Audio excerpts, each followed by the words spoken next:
सरकार के चुनाव में शैक्षणिक योग्यता की बाध्यता समाप्त होते ही चेहरा बदल गया। पहले चरण में जयपुर जिले की 70 ग्राम पंचायतों में चुनी गई गांव की सरकार की तस्वीर आज शिक्षा की वजह से धुंधली नजर आ रही है। 43 ग्राम पंचायतों में गांव के सरकार के मुखिया की कमान कम पढ़े लिखे यानी कि केवल साक्षर के हाथों में चली गई है, यानी इनका रिमोट कंट्रोल किसी दूसरों के हाथों में रहेगा। ये रिपोर्ट देखिए। अगर आपके गांव की सरकार का मुखिया खेत में काम करता या फिर पशु चराता नजर आए और गांव में सरपंचाई की कुर्सी पर और कोई बैठा रहे तो चौंकिएगा मत।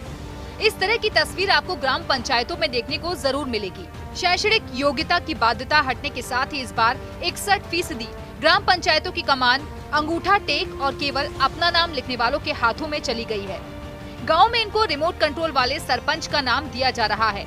जिला निर्वाचन के आंकड़ों को देखा जाए तो 10वीं से पोस्ट ग्रेजुएट वाले नव निर्वाचित सरपंचों का आंकड़ा महज 38% है। डिग्री और डिप्लोमाधारी सरपंच पंचायतों की बेहतरी के लिए सोच सकते हैं, लेकिन मैट्रिक या उससे कम पढ़े सरपंच पंच या सचिव पर निर्भर होंगे। कई प्रस्ताव तो सचिवों की हामी से पास होते हैं। हमारे बड़ा भाई ने पहले उस सरपंच लिया था और इसी के साथ साथ हमने सीख लिया था और अब वो काम बढ़ा लेंगे। अनुभव गया और काम कर लेंगे पंचायत।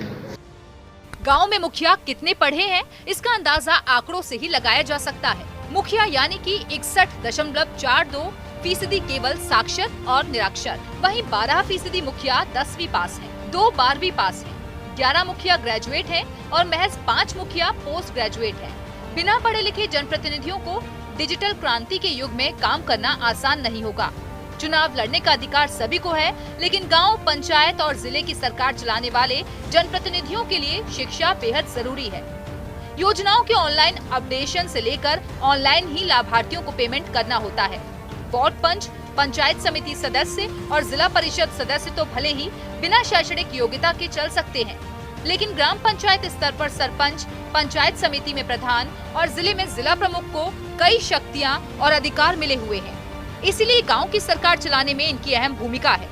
ये पढ़े लिखे नहीं होंगे तो ये किसी अन्य के हाथों की कठपुतली बनकर ही रह जाएंगे। बहरहाल चुनावों में लंबी लंबी कतारों में लगे युवाओं से लेकर बुजुर्गों तक ने कहा हो कि उन्हें अपने गांव की सरकार की कमान पढ़े लिखे और काम करने वाले के हाथ में देनी है। लेकिन राजनीति में शिक्षा गौड़ हो गई। तकनीकी युग में पंचायतों की कमान अंगूठा छाप सरपंचों के हाथ में चली गई। सवाल ये है कि क्या सरपंच अब सचिव के इशारों पर नाचेगा या फिर उनके घर में और कोई सरपंचाई करेगा। Shivendra Singh Parmar, first India news, Jaipur.